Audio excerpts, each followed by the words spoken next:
And first off, thank you to the Woodridge Library for hosting me this evening. Very happy to be here and talk about severe weather preparedness. We are nearing the end of March and jumping right into severe weather season. Some of you may have even heard a few rumbles of thunder today, and we'll probably hear thunder again tonight. So we are in that transition period when we have to start preparing for severe weather.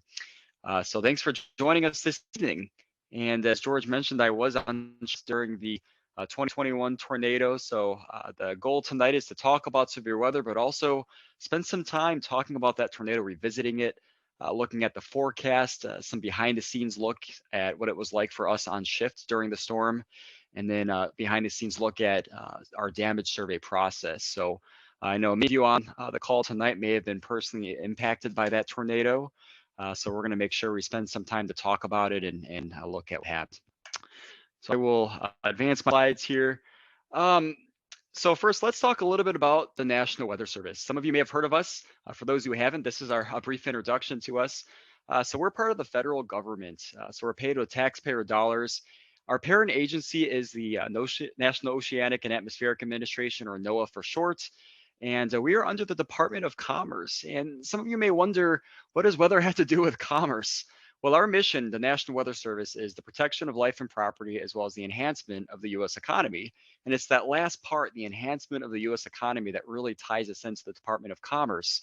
So let's give a quick example of what that means. I know we're just getting out of winter, but let's say, heaven forbid, a big winter storm is expected next week. Our forecast can help really the economy prepare for that.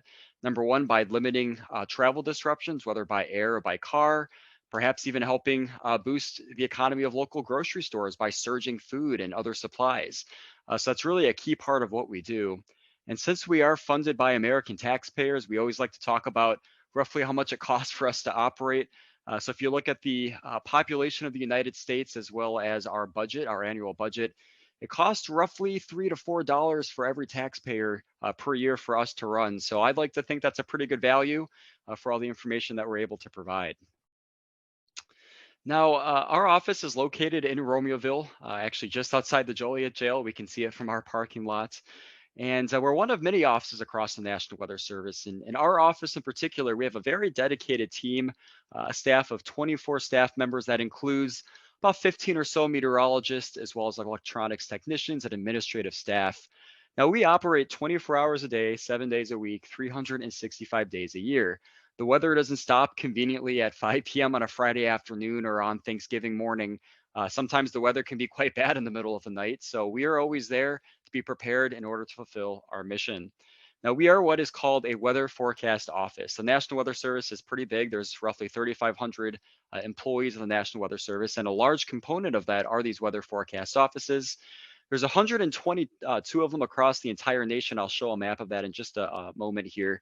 But there's also national centers many of you have likely heard of, like the National Hurricane Center, the Storm Prediction Center, all the way down to river forecast centers and center weather service units. And again, we all use the same mission, which is the protection of life and property, as well as the enhancement of the U.S. economy. And the slide just have 3 pictures just from our office. The top picture is what it looks like from the outside. You can see the big, it looks like a soccer ball or a golf ball on the big platform behind the building. That's actually our radar. Some of you may have radar apps on your phone or seen the radar on the news broadcasts. That's coming from that radar right there. The picture on the right is one of our electronics technicians, Will. He's next to the dish. The radar is huge. The dish is actually 28 feet across, and it's continually spinning 24/7, 365, just like us, except when it's taken down for maintenance. We also snuck in a picture of our operations floor, a bunch of computer monitors. We wish we actually had more because there's just so much information we like to look at. But that is always staffed 24/7. We have several staff members out there today. I'm broadcasting from Romeoville this evening. So that's a quick look at our office. And here's a map of all the weather forecast offices across the country. We're known as NWS Chicago. Our forecast responsibilities extend from roughly Rockford to just about as far south as Bloomington and about as far east as Valparaiso, give or take a county. So our slice of paradise is northeastern Illinois and northwestern Indiana, but we're surrounded by other offices like Milwaukee, the Quad Cities, Lincoln, and again, across the whole entire country. We all serve the same function and do the same thing. Now, we're probably most known for our watches and warnings, and we're going to talk a lot about severe weather tonight. So severe thunderstorm and tornado warnings, but also winter storm warnings, winter weather products, wind warnings, heat warnings, cold warnings, everything that comes from us. So when you hear on the news that a heat advisory is in effect, that's actually coming from our office right here. And we are responsible for all of those, for all types of weather across, again, northern Illinois and northwestern Indiana. However, we also produce a 7-day forecast for temperature, winds, precipitation, basically everything you would see on the news. And that's really our bread and butter. It's what we do every single day. We do a forecast update at least twice a day, actually 4 times a day, but a big package twice a day. And we're constantly monitoring the weather and updating the forecast to make sure we're responding to the trends. Let me just move my mouse off the screen there. Now, we also provide special services for aviation, marine, hydrology, and other sectors. In particular, we prepare forecasts for Chicago, O'Hare, and Midway airports, Rockford Airport, and a few others across the area. And that gets back to the Department of Commerce, being able to help the airports prepare for weather to minimize travel disruptions in order to help them prepare ground delay programs. The weather that happens here impacts really the whole entire country. If we have thunderstorms at 8 a.m. in the morning, that's during Chicago O'Hare's main push, that will ripple across literally from coast to coast. So it's our jobs to help the airports prepare to minimize those disruptions, and if needed, the airlines to even move around their flights. And we also provide what we call on-set support for outdoor events. Anytime there's a big public event, particularly in the city of Chicago, we're literally on site with the Office of Emergency Management and Communication, helping them prepare and in some cases, put forth their evacuation plans. Have a great picture there. That's my colleague, Matt Friedline, working with emergency management official at the Air and Water Show some years ago. See, he's wearing a rain jacket. That was a particularly stormy afternoon. So again, our bread and butter is the protection of life and property, enhancement of the U.S. economy, and we accomplish that through many different tasks. All right, so let's talk about severe weather. That's why we're all here this evening. I will say I personally like severe weather. It's my bread and butter. It's something that I've enjoyed really for my whole life. So why don't we talk about the definitions of severe weather? It's always good to talk about the definitions so we know what we're talking about going forward. So there's four really factors, four things that we consider to be severe weather. The first one, perhaps most obvious, are tornadoes. Any tornado is considered severe in our eyes. We do categorize them in three generic categories: weak, strong, and violent, using the EF or enhanced Vegeta scale. And that is a scale that is based off of wind damage. So anytime there's a tornado occurring, we actually cannot estimate the wind speed inside of that tornado. We can determine it at the time. This looks like a strong tornado. This looks like a weak tornado. But the EF scale is actually based on damage after the fact. And we're going to talk about how we determine the rating a little bit later in the presentation by looking at the damage. But any tornado is considered severe in our eyes. We also consider hail to be severe anytime it is larger than 1 inch in diameter. That's roughly the size of a quarter. Studies show that once hail is that big, it's when you start to have problems like denting siding or denting cars. Once your hailstones get larger than 2 inches in diameter, that's when you have real big problems like breaking windows. Eventually, once you get to 3, 4, 5 inches in diameter, it's pretty rare, but it does happen. That could actually seriously injure or even kill you if you're hitting the head outside. So hail is definitely a concern for us as well, but the threshold is 1 inch in diameter for severe hail. Severe winds are also something we monitor and forecast and warn for. We consider any wind gust greater than 58 miles an hour to be severe. That seems like a weird threshold, but it's 50 knots, so that's where the even number comes from. And once you start increasing your wind speed, especially as you get above 75, 80, 90 miles an hour, that's when you start getting some real bad damage, trees that are shredded apart, even structural damage to buildings. And the final component of severe weather is flash flooding. And that is the rapid onset of flooding that begins usually within 6 hours owing to some sort of cause. Most commonly in our area, it's due to torrential downpours. If you have thunderstorms that are just parked over one community for hours and hours, it just rains so heavily you get a flash flood. You could also have flash floods with dam breaks. Thankfully, we don't have a lot of high hazard dams in our areas, but that is a threat.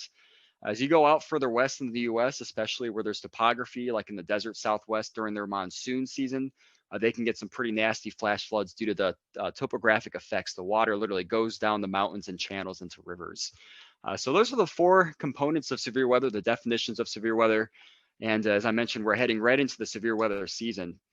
And our severe weather season in northern Illinois and northwestern Indiana typically runs from April to September. So let's see, it's March 22nd. So just about over a week, about 10 days or so until we jump into really the beginning of the severe weather season. That's when we have the majority of our severe weather. We can have severe weather any time of year. I want to make sure I hit that point hard. We've actually already had tornadoes in our area in January and February, including Naperville. Naperville had another tornado, their third year in a row where a tornado hit the community of Naperville. We need to stop that streak somehow. But we could have severe weather anytime throughout the year, but April to September is really the peak time period in our neck of the woods. Now, when you go throughout the year, the hazard typically changes. Again, you can get any of these hazards throughout the year, but in a typical year, tornadoes are most common from early spring to mid-August or mid-summer. So April to August is typically the tornado season for our area. Late May through June is really the true peak. June in particular is when we see the most tornadoes in our area, and the Woodridge tornado in 2021 just fit right in the middle of that climatology. Hail typically runs from spring to midsummer, April to July. Once you get past July, it's just so warm outside, the hail typically melts before it reaches the ground. Now, damaging winds are almost uniquely a summertime phenomena. Usually from May to August is when we see most of our damaging winds in our area. And flash floods typically favor midsummer to early fall. For some reason, it just seems like floods are much more common during the late summer. As I mentioned, we see severe weather anytime throughout the year.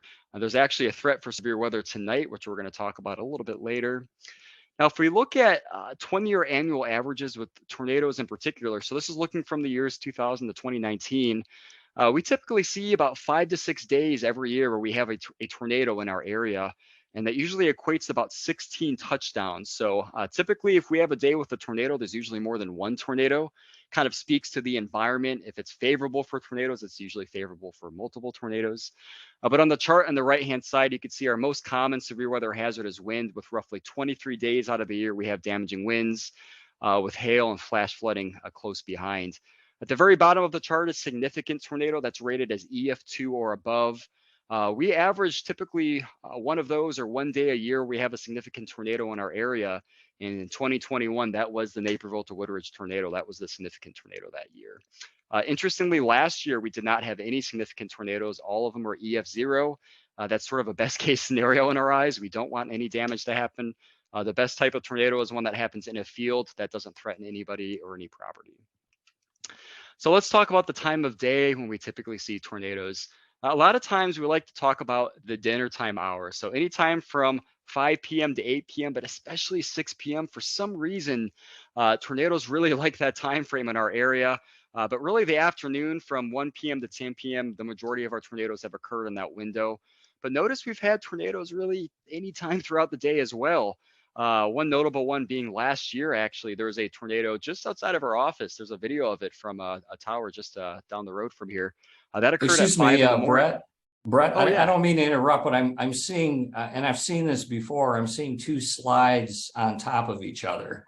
Uh-oh. Okay. There you go. I'll Now tell you I'm what seeing, I'm going to do here. There we go. What I'm doing here is I'm going to refresh my slideshow. So it's going to be just a moment here. I'll get everything reloaded. And maybe our internet's running a little slower, so maybe that's what happened. Thanks for letting it reload here. But what I'll mention is we can get tornadoes anytime throughout the year, and it's taking a little longer than I'd like to load here. Hopefully it comes up. Other examples of tornadoes at odd times of year and times throughout the day. As I mentioned, we had tornadoes in January and February this year, and that's pretty unusual, and it just shows it could happen anytime throughout the year. You know what I'm going to do here, is I'm going to just turn my camera off. I wonder if it's taking some bandwidth here, and see if maybe this loads a little bit easier. There we go. I see it's coming up. Let me just get in slideshow mode. I will say I have some animations a little bit later on, so it's possible those aren't going to work if the slideshow was struggling. But does that look okay now, George? Yes. Okay, perfect. Thanks for letting me know again. But yeah, let's talk about tornadoes at odd times of the day and odd times of the year. Some notable tornadoes within the past decade. Taylorville, Illinois was hit by an EF3 in December. Coal City, Illinois was hit by an EF3 at roughly 10 p.m. One of the strongest tornadoes to hit the state in recent memory, Washington, Illinois, was at 10:50 in the morning in November. So it just goes to show any time of year, any time of day we could have them. And of course, the tornado that struck Naperville, Woodridge, Darien, and Willow Springs, that was entirely after 11 p.m. on a warm and humid June night. So why don't we dive in and talk a little bit about that tornado. It's a real impactful tornado, one of the worst to impact the Chicago area in recent memory. And just some fast facts about this tornado. Uh, Over 900 structures were damaged, including 300 that were either significantly damaged or destroyed. And that's just an unfortunate reality. Anytime there's a tornado in a densely populated area, such as the Chicago metropolitan area, inevitably a lot of buildings get hit, and that's it's really tough to see. Now, this was the first EF2 or stronger tornado, so we consider that to be strong tornado to occur in the Chicago metropolitan area since June 2nd or 22nd, 2015, which is when Coal City was hit. So we were in a little bit of a dry spell, if you will, for the Chicago area not being hit by a tornado. In addition, the Naperville to Woodridge, Willow Springs EF3 tornado was the first significant tornado in a number of years in our area. So we were unfortunately due for a big tornado in our area. And leading up to this day, we had a bad feeling this was going to be the one, and we're going to talk about that. And one last fast fact, the tornado moved at an average speed of about 45 miles an hour. So at any given location, it lasted roughly 10 to 20 seconds with a maximum of about 26 seconds when it was at its peak size. So it averaged about a quarter of a mile wide. At its peak width, it was about a third of a mile wide. That was actually in Woodridge, not too far from the Green Valley Forest Preserve, eastern Naperville to Woodridge, where it was at its widest size. Now, hopefully these animations come out okay here, but this tornado was spawned in a system that spanned multiple states, and the storm that actually caused the tornado started much earlier in the day near the Minnesota and Iowa borders. And you can see with the white circle here, if it's showing up okay, it just continued all the way through Iowa and northwestern Illinois. And once it approached the Chicago metropolitan area, it became especially dangerous and started producing tornadoes. And the right-hand side of the map, that's just a quick look at all the damage reports that was received to the National Weather Service this day. And you can see the Chicago area was just one of many areas that were hit in this episode of severe weather, with multiple rounds of thunderstorms across the Great Lakes. Now, in our area in particular, we had 4 tornadoes during the evening of the 20th. The EF3 was by and large the worst, as well as the longest path. But there are also 3 other EF0 tornadoes, relatively weak, relatively brief, but they were occurring at the same time. In fact, as the Naperville to Woodridge Willow Springs tornado was on the ground, the EF0 tornado near Plainfield was occurring at the exact same time. And by the way, it was heading right toward our office. And I'm going to talk about that in just a little bit. It seems like sometimes when we have tornadoes in our area, they all happen at once, which leads to sort of a higher workload for us. But it's something we prepare for. It's something we train and plan for, and ultimately we're ready to respond. In the right-hand side of the slide, we have a look at the entire path of the tornado. It started in Springbrook Forest Preserve, or it's not a forest preserve, it's a prairie rather. There's barely any trees in there. But that started on the south side of Naperville, went through several neighborhoods in southern Naperville. And once it went through eastern Naperville, especially near the Green Valley Forest Preserve through Woodridge, that's when it was at its peak intensity. It was pretty consistent EF1 to EF2 damage all the way from, say, the Ranch View Elementary School neighborhood all the way to I-355, if not just past I-355. And thereafter, the tornado primarily caused damage to trees. So the worst of it was unfortunately through the heart of Woodridge. And we're going to be able to look at some pictures of some of the damage as well. So I want to talk a little bit about the forecast leading up to this storm, since it is a day that I was working, and it's a day that I was also on radar issuing warnings. So on June 20th, it was a very warm and very humid day. Some of you may remember that. I remember in particular in the morning, I was over at my parents' house. It was Father's Day, so I went to a barbecue with my parents. And as we were outside, I just remember remarking to my dad, this air is just, it's something bad's going to happen today. Sometimes we talk about when you feel like you're wearing the air, it's air you can wear. That's typically a sign that we're going to be dealing with some storms later in the day. And a lot of times when you have very humid air, that acts like rocket fuel for storms. They just explode off of that air because moisture is literally the fuel for thunderstorms. Now, there were a pair of low pressure systems approaching the area. We're not going to dive too much into meteorology here, but low pressure systems are responsible for really all aspects of hazardous weather, ranging from severe weather to winter weather. Just based on the time of year, you get different hazards. So on this particular day, there were 2 low pressure systems that are actually in the process of merging together. So they're strengthening really fast. And that is typically a scenario where we have severe weather in our area.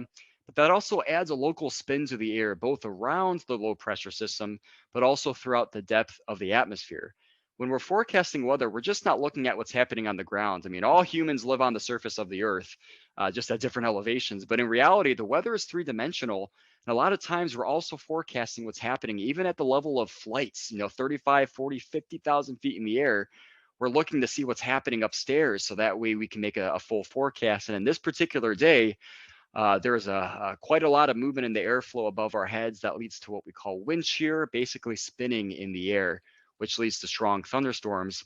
And there's also an intersection of a cold and warm front near northern Illinois. Typically, when you have fronts that intersect within a very unstable, a moist and humid air mass, that's a recipe for thunderstorms. And this evening was definitely no exception. And the map here is actually a hand-drawn map. And this is a map that I drew myself the afternoon. This is at 1 p.m. actually, 19 Zulu. We go by Greenwich Mean Time in the meteorology world. We still draw hands by map. And the reason why is because we see these little wiggles in the moisture, little wiggles in the low pressure system that helps us assess the atmosphere.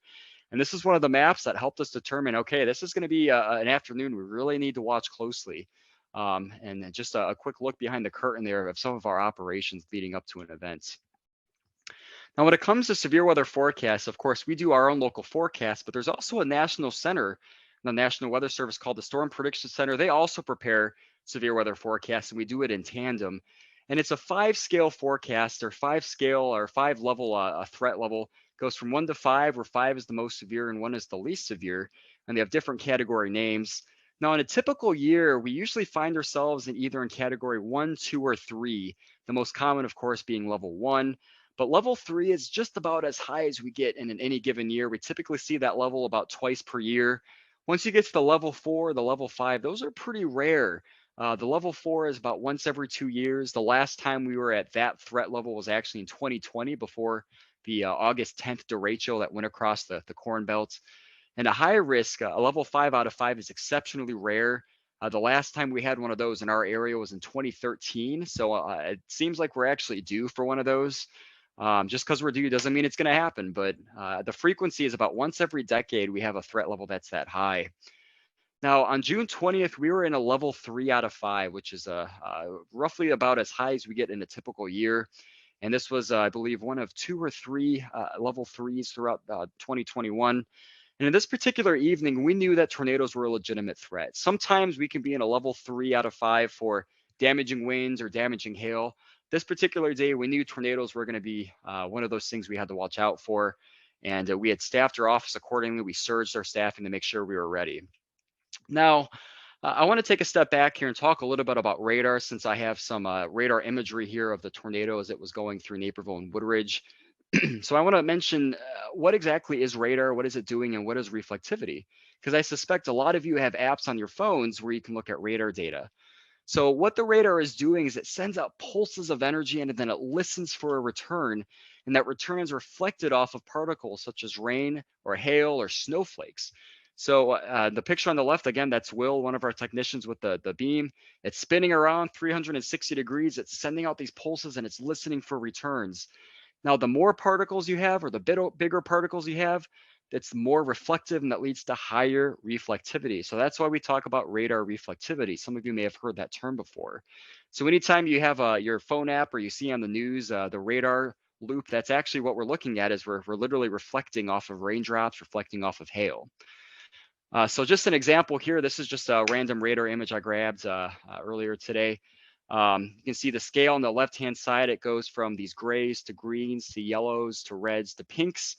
Generally, as you get warmer with your colors, that's more particles or more intense particles, which means there's more precipitation. So over Irviness or Cook County there, just southwest of Cary, those are downpours. You have your yellows, oranges, and reds. Whereas the greens and maybe the yellows over Warrenville and Wheaton, those are just rain showers. So that's how we determine the intensity of precipitation, is based off of how reflective the particles are. So I have a few radar loops here, and my apologies if these don't loop correctly over the feed here, but it's okay. I'll just talk about what we're seeing. What we're going to be looking at over the next couple slides are just some radar loops of the storms as they approach the Chicago area, just to show you what we were looking at, our meteorologists who are on the warning desk as they approached The boxes that are appearing in yellow, those are severe thunderstorm warnings. We're going to talk about those a little bit later on. And then we're going to see tornado warnings in just a little bit. But as the storms were approaching the Chicago metropolitan area this evening, this is a loop from roughly 10 to 10:45 p.m. You can see they look pretty messy. There's a lot going on. There's several storms in close proximity, but notice that a lot of them start to merge together as they move into Kane County and start to approach Naperville. And a lot of times when storms merge together, they sort of harness their power together and they get stronger. And that was a trend that we started to see this evening. And toward the end of this loop, especially toward 10:30, 10:45 p.m., some of the things that we were talking about on our operations floor was, oh, this doesn't look very good. This storm is starting to look pretty nasty. We're starting to even see some signs of rotation. And shortly thereafter is when we started issuing tornado warnings. Our radar actually started to see signs of spinning, signs of rotation. And very quickly, the storms became dangerous. And you can see multiple tornado warnings being issued all at once. As I mentioned, sometimes when the atmosphere wants to produce tornadoes, it does it in tandem. And that was certainly happening this evening as well. You notice we had our initial tornado warning. It included northwestern Naperville.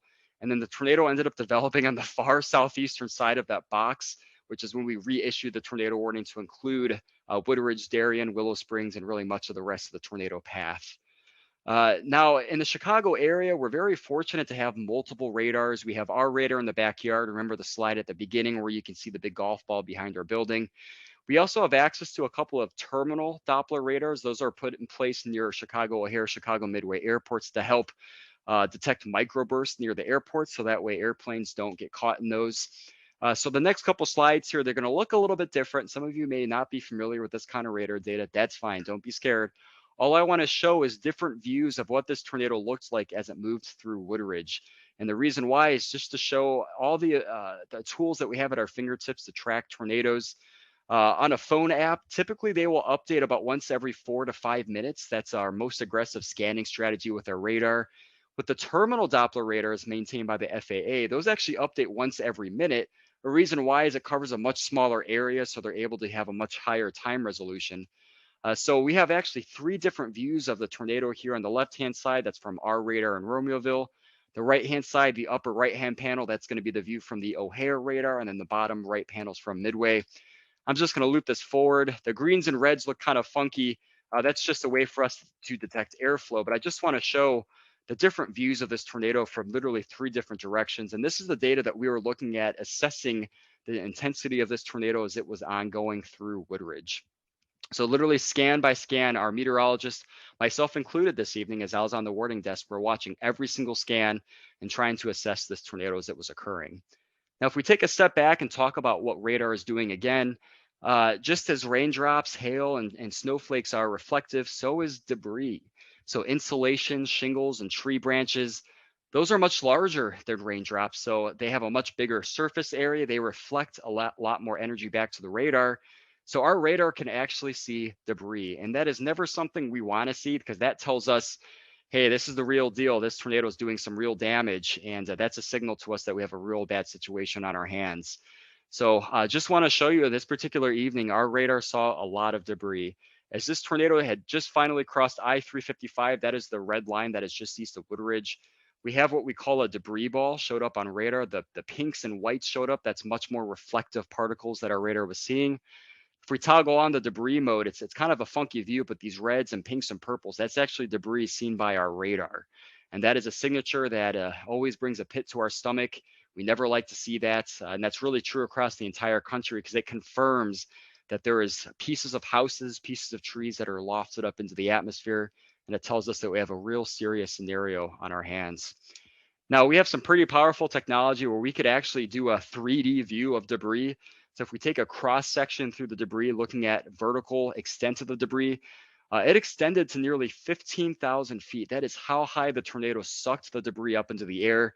That's not quite as high as planes. Planes typically fly around 30,000 feet, but about midway up to flight level is how high the debris, shingles, pieces of roofs, pieces of trees got up from the storm. Now, studies show that anytime debris is more than 10,000 feet in the atmosphere, that's typically associated with strong tornadoes. So literally the second that we saw that signature, we were able to really add some pretty verbose verbiage into our tornado warning. saying it was a particularly dangerous tornado with a confirmed large and extremely dangerous tornado moving over Darien or Far East Woodridge. When this was going on our operations floor, it was just dead silence. All of us understood that this was a very serious situation, and we were really on it and ensuring we're trying to provide as much information as we could as it was occurring. Now, I do have a quick video here. This is being used from permission. This is actually a storm chaser who somehow managed to find this tornado. Just to orient everybody, they're going to be on I-355 just south of 75th Street. So they're going to be looking toward the Boughton Road exit toward the promenade. And they're actually going to be parked. I'm going to start the video here. They're going to be parked on I-355. So they're going to be just east of Apache Lane there on I-355. They're going to be slowing down here. And there's no audio to this video, but notice that the lights just turned off on I-355 and it looks really windy, a lot of rain whipping toward them. It's low visibility. The reason why I want to show this video is because a lot of times tornadoes in the Chicago metropolitan area, especially at nighttime, you can't see them. I don't know of any pictures of this tornado. If any of you have a picture, please send it our way because we don't know of any pictures. It was completely rain wrapped. And you'll see here, the wind is getting really strong and the outer edge of the tornado is just starting to go over them. Remember, it was about 15 to 25 seconds it takes to pass over someone. This is when it's going right over them. They're on the outer edge. The tornado is literally going through the neighborhood just west of I-355 and starting to cross the interstate. This is a situation that we don't want to find ourselves in. And that's why we're showing the video here, because this is exceptionally dangerous. They're very lucky their car wasn't picked up and thrown. In Naperville, we actually saw several cars that were picked up and thrown, and that can be a deadly situation. So this is a scenario we don't want to find ourselves in. And this picture on the right-hand side here, this Bolingbrook Drive exit, that was a sign that was just south of 75th Street. It was actually picked up and thrown about 6 miles downstream. We found it in Burr Ridge. So just an exceptionally fascinating video there, the outer edge of the tornadoes that move through your community in Woodridge.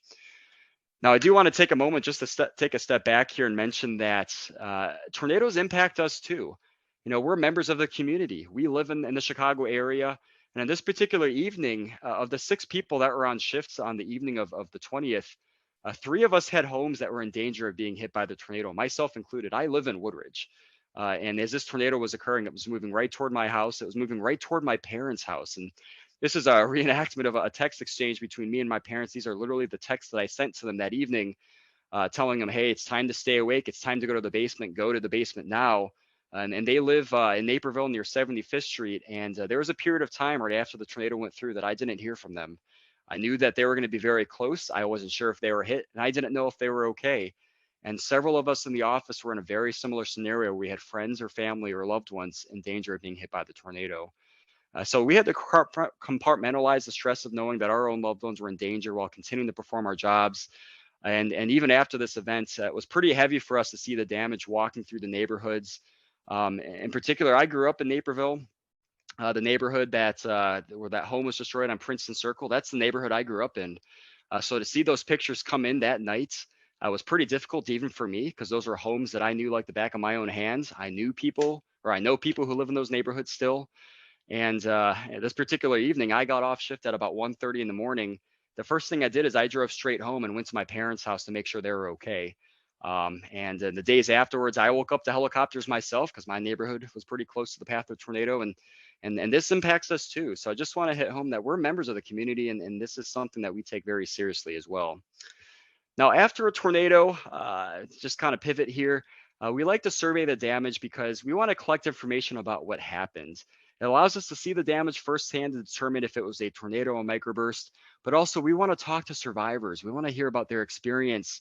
What exactly happened? Did their ears pop? Did they get the warning? Our goal is to document what happened to improve our forecast and our warnings. If there's situations where we issue a tornado warning and a tornado doesn't happen, we want to know why. We don't want a tornado to happen, don't get me wrong, but we want to make sure we're issuing the best warnings we can, which is why we go out and survey damage.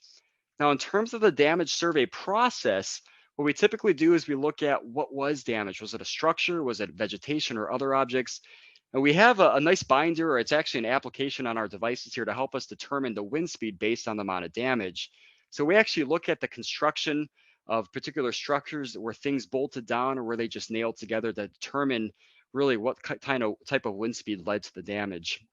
And that helps us assess and assign a particular rating to a tornado. So I want to look at just a few pictures along the path of this tornado, just to show some of the things we're looking at. As I mentioned, the tornado was at peak intensity from eastern Naperville through Woodridge. Princeton Circle, the Ranch neighborhood, is where the absolute worst damage was. That's where one home was absolutely flattened. We estimated a wind speed of 140 miles an hour. As I went through Green Valley Forest Preserve, it just decimated a part of the forest preserve there, which wind speeds well over 100 miles an hour. And of course, Woodridge was hit very hard by this tornado as well. I would say Woodridge was probably the hardest hit overall. In Naperville, the damage was more sporadic. Woodridge, it was pretty widespread, and that was really hard for us to see. And what we do is we take the information from the damage surveys and we put it into a report, right, because it helps us determine what happened. It helps the media know what happened. We look at the start point, the end point, the width of the tornado, the path length, and we document it. And this also works for insurance purposes as well. A lot of insurance companies wait to hear from the National Weather Service to ensure a tornado actually occurred. So that's why we go through these surveys to make sure we know what happened, we have an accurate depiction of what happened, and that way they can use that in order to fill claims. So why don't we take a step back and go back to severe weather preparedness here. It's really only a matter of when and not if a tornado will strike the Chicago metropolitan area again. So the question I want to pose to all of you is to make sure we are prepared. As I mentioned, there's even a threat for severe weather tonight. It's a level 1 out of 5. It's what we call a marginal risk. It is focused south of Woodridge. It's generally along and south of I-88.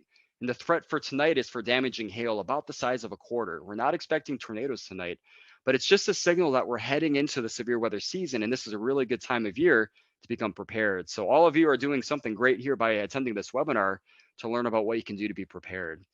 So when it comes to severe weather preparedness, we talk about two different stages, stage 1 and stage 2. First off, we encourage all of you to perform a daily weather assessment. So the questions to ask yourselves are, what is the weather going to do and do I need to be concerned? And these are questions you could ask yourselves at the beginning of the morning. Even myself, I'm a meteorologist, so I forecast the weather, but still, as I eat my breakfast, a lot of times I pull up the forecast. What are we expected to do? Because I still need to know what the weather's going to do for my day. The next step is the severe weather monitoring mode. And that's when we're actually expecting severe weather. So the questions to ask yourself then are, how should I monitor the situation? And am I ready to shelter? The time to have a plan is before the storm happens. If you don't have a plan when a tornado warning is issued, then it's really too late. It's really good to have a plan beforehand. So why don't we go through both stages of the severe weather preparedness just a little bit more in depth here. So let's talk about that stage 1, that daily weather assessment. What are some resources you can use in order to prepare yourself and ask yourself what the weather's going to do? Well, the first resource I'm going to actually encourage everyone to take a screenshot or picture of the slide here is the Storm Prediction Center. And there's a link there, spc.noaa.gov. They are the ones who create those outlooks that we talked about, the level 1 through 5 severity level. And the example there is the last time we were in a moderate risk, that's a level 4 out of 5. And that was the derecho that went across the Midwest, actually had 20 tornadoes in our area. The closest to Woodridge, I believe, was in Wheaton. There was a tornado in Wheaton with that storm. But that is a good location or a good spot just to get a top level view of where the threat area is for the day. They also produce outlooks for as far out as a week in advance, so you could plan out your week based off of the forecast. The next location where you can get weather information is our own website, weather.gov/Chicago. We are also on social media, Twitter and Facebook, just at NWS Chicago. And we downscale that information into bite-sized local information, talking about our local area. So this is just an example of that same outlook from the Storm Prediction Center, just hyper-focused to our local area. You can see that red shaded area, the level 4 out of 5 was focused really across the Chicago metropolitan area. We also produce something called the Hazardous Weather Outlook. You can find that at our website, weather.gov/Chicago. This is a little bit more into the gory details of a forecast. If you're into that, this is a great spot to get that. But we actually parse out the individual threats for a particular day, such as damaging winds, tornadoes, or golf ball sized hail. And we also provide a little bit of a discussion of what to expect. All of this from that August 10th, 2020. So you want to make sure you get your weather information from a reputable source. This day and age, there's a lot of people on social media that post forecasts. I think that's great. It's a force multiplier to get the word out. But just make sure you're getting the information from a reputable source, whether it's broadcast media, the National Weather Service, or just a real trusted source. If it's just some random person that you only know through social media, chances are that may not be trustworthy information. You want to make sure you get it from the experts.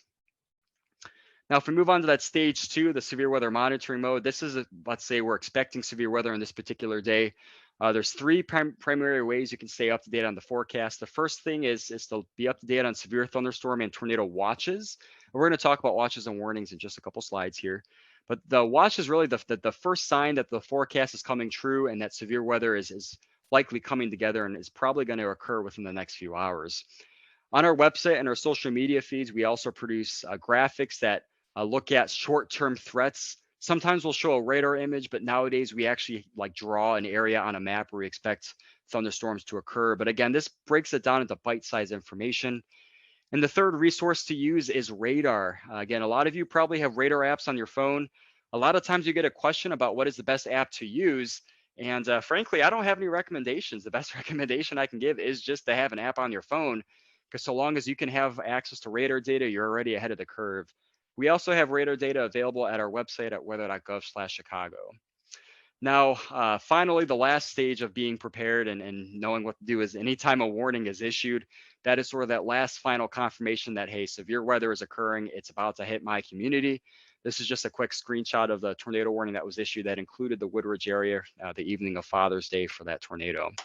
So my very last slide here, and it's perhaps the most important slide, I want to talk about the difference between a watch and a warning, because this can be a little bit confusing. They both start with the letter W, so I understand how it can get confusing.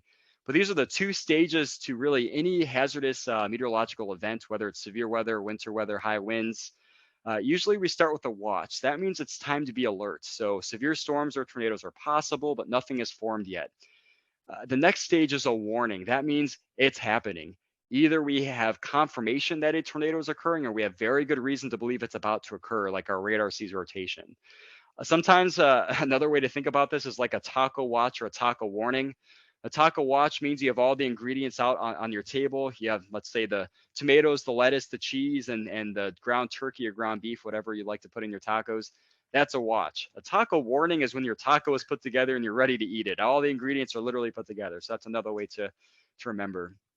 And the key action is anytime a warning is in effect, that's time to take action. That's time to get to an interior room to the lowest level as possible and wait the storm out. So that's just the final slide I wanted to highlight there, the difference between a watch and a warning. So that is all the material that I prepared for this evening here. I wanted to talk a little bit about severe weather, but especially that tornado that impacted the Woodridge community. And I wanted to make sure to leave some time here for questions. So what we'll do here, and as I think George mentioned, is there is the question and answer pane. And so what we'll do is I'll keep an eye on that in here, and I'll see questions coming in, and that's where I will to answer the questions here. So let me just pull that up. I'm gonna take a quick drink of water. Here we go. So the first question I see that came in here, this is from Kathy. She had asked, do these really large tornadoes come out of the northwest? I believe the Plainfield F5 tornado did that. That is a great question. Tornadoes can come from all directions. You know what I'm gonna do is I'm gonna start my video here since no longer doing the presentation. Tornadoes can come from all directions. We've seen them even come from the east. There's an old fable out there that all tornadoes come from the southwest. That's not true. A lot of tornadoes do, but not all of them. But they can come from all directions. The Plainfield F5 tornado in August of 1990, that one did come from the northwest.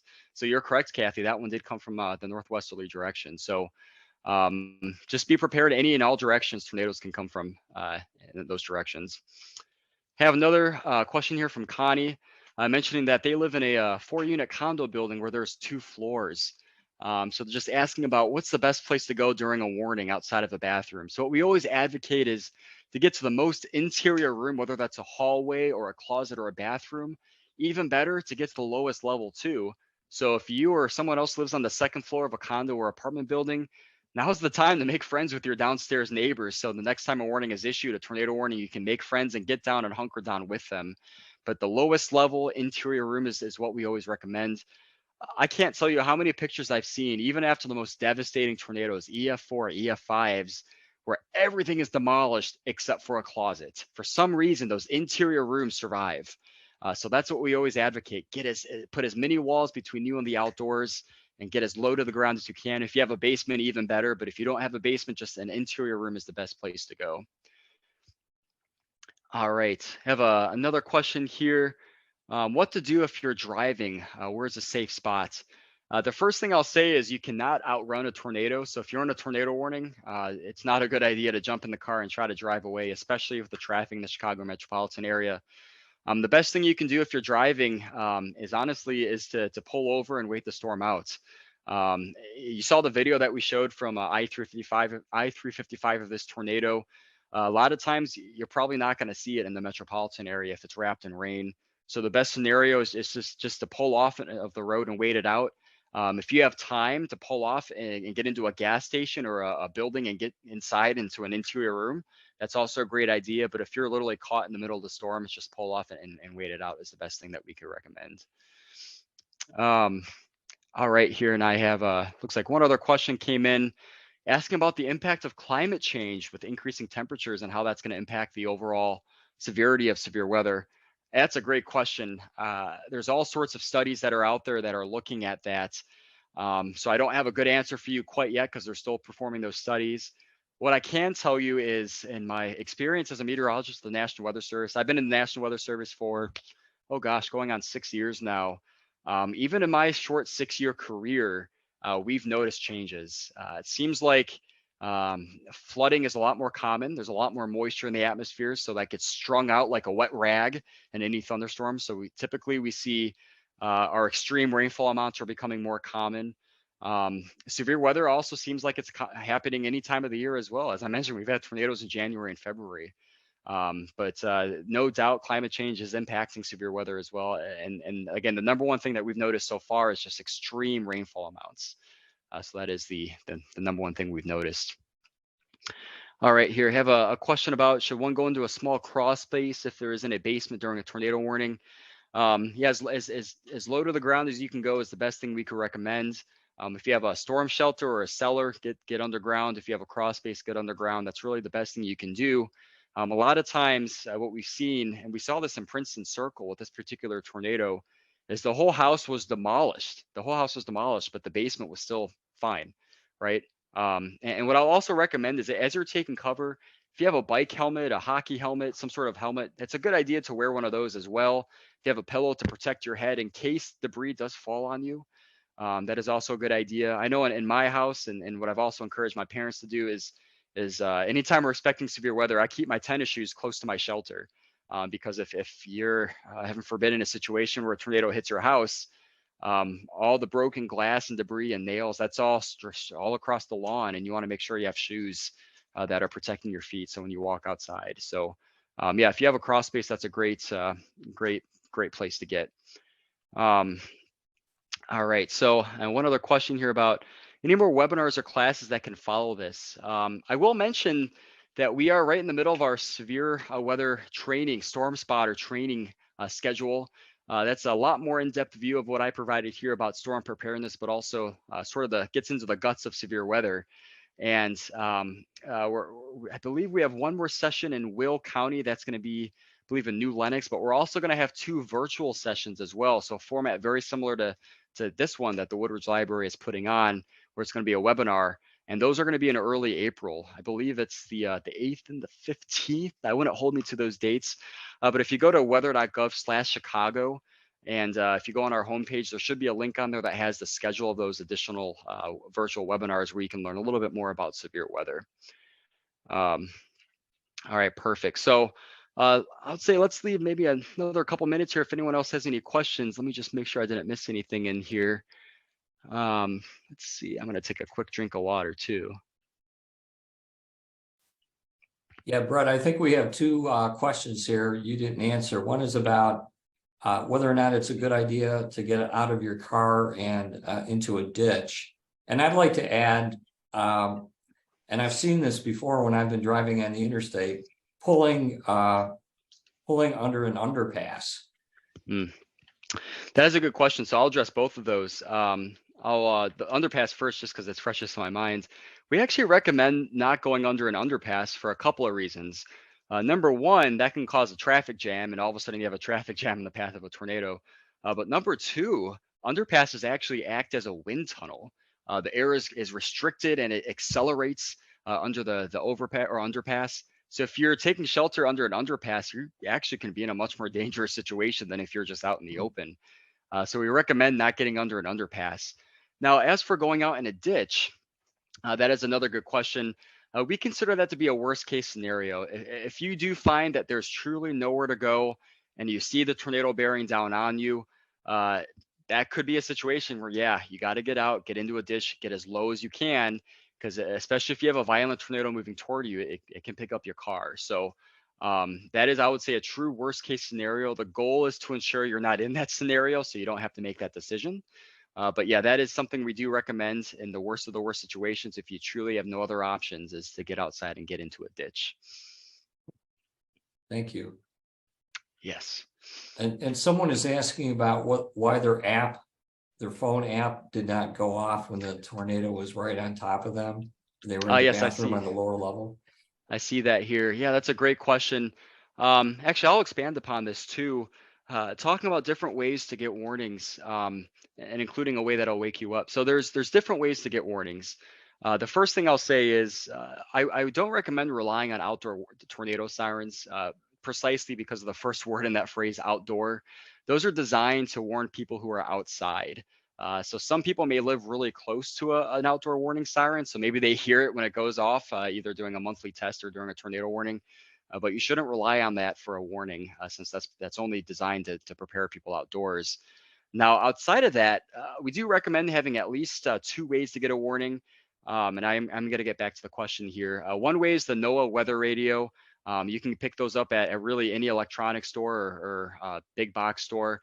And the way that is designed is that literally anytime a tornado warning or severe thunderstorm warning is issued for your area, it'll go off with a really loud alarm and it'll wake you up.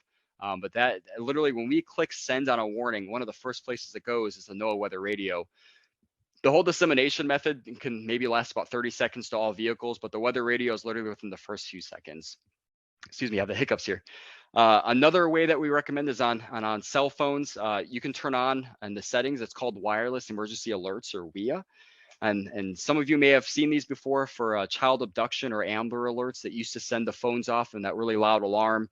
Tornado warnings will do the same thing. Right as we click send on a tornado warning, it goes straight to the phones, and that'll also wake you up. And we always talk about having at least one way to wake you up, because if you're relying on, let's say, something that's plugged into the wall to wake you up, if the power goes out, you're out of luck. If you're relying on those sirens and the power goes out, you're out of luck. So you want to make sure you have one way that'll wake you up independent of some sort of power source or something that's on battery power, like a NOAA weather radio or your phone, to wake you up. Now, in this particular question, unfortunately, I'm not familiar with exactly which app was there or whether it was the phone. I can tell you certain apps may update at certain other frequencies. It may have to go through different hoops or different channels in order to go from like our desk to the app itself. So that's why I recommend turning on those wireless emergency alerts or having a NOAA weather radio, since those are absolutely immediate. When we click the button, it goes straight to those right away. And again, just making sure you have multiple ways to get warnings.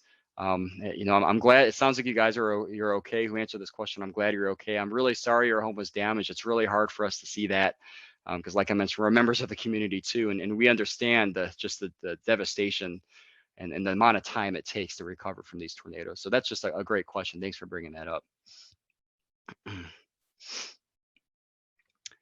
All right, I think we have time maybe for one or two more questions here. I see one asking, are cell phone warnings reliable? Yeah, so that's what I was just talking about. Those wireless emergency alerts, those are definitely reliable, especially tornado warnings. It goes straight from our desk straight to the phone. And like I said, it'll make that real scary sound, wake you up in the middle of the night, but it's for good reason. And I'll mention that we don't take that lightly. We know it's a big responsibility to issue those warnings to wake people up. We only issue them when we have the highest confidence that a tornado is going to occur, if it's already occurring. So we try our very best to ensure we only issue them when we know that something bad's going to happen. And I do have one question here about, I think we'll have this be our last question here, is about, they have a Midland radio that's awesome. That's a NOAA weather radio. And they said the marine alerts keep going off in the middle of the night. Is there a way to turn those off since they're not near the lake? Well, my apologies about that. Depending on the radio, and I think Midland radios are a brand, you could actually go in and program which alerts you want to tone. So if you still have the instructions, or if you use your favorite internet search browser, if you search the model of your radio, it should pull up the instructions. And there should be a way to actually turn on and off certain warnings for your weather radio to alert. Mine in particular, I only have mine alert for tornado warnings because I don't want to be woken up by a marine warning myself. But that is something that's programmable. You could also program it to be specific to your zip code as well. So if we issue a tornado warning in DuPage County, but maybe it's over like the northwest corner and not Woodridge, you could program your weather radio to also parse those out as well. So it's truly only alerting for your location. So great question. So I think with that, George, I want to thank you again for inviting me. Thank you for the Woodridge Library for letting me be here this evening. Really appreciate it. If anyone has additional questions, my email address is on the slide. Please feel free to send me an email. That's why we're here. And again, thank you all for joining. And George, thanks for inviting me. Great. Well, thank you very much, Brett. That was excellent. I learned a lot. And as I've told everyone, we'll have the recording of this excellent presentation up on the library's YouTube channel tomorrow morning. Take care now and stay safe. Good night.